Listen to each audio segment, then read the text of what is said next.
And you've spent time, obviously Michael Jackson was one of yours, and you described going to Neverland. And there were a couple of interesting stories. One was, I didn't realize that Michael Jackson and Prince had a rivalry, but would you describe when you went in there?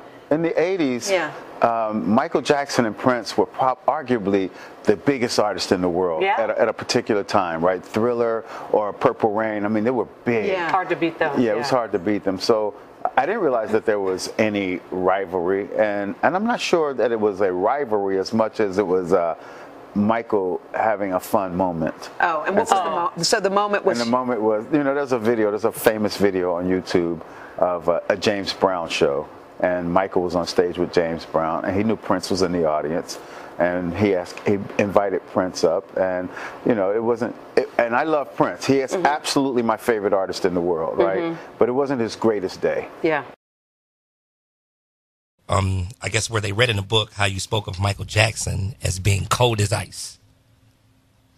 Wow. I think, yeah, not necessarily that Michael Jackson walked around as this cold as ice person, but I had real life moments with Michael that, in my mind, Michael Jackson, first of all, he is like the greatest entertainer ever. Yeah. And I think of him almost as a superhero.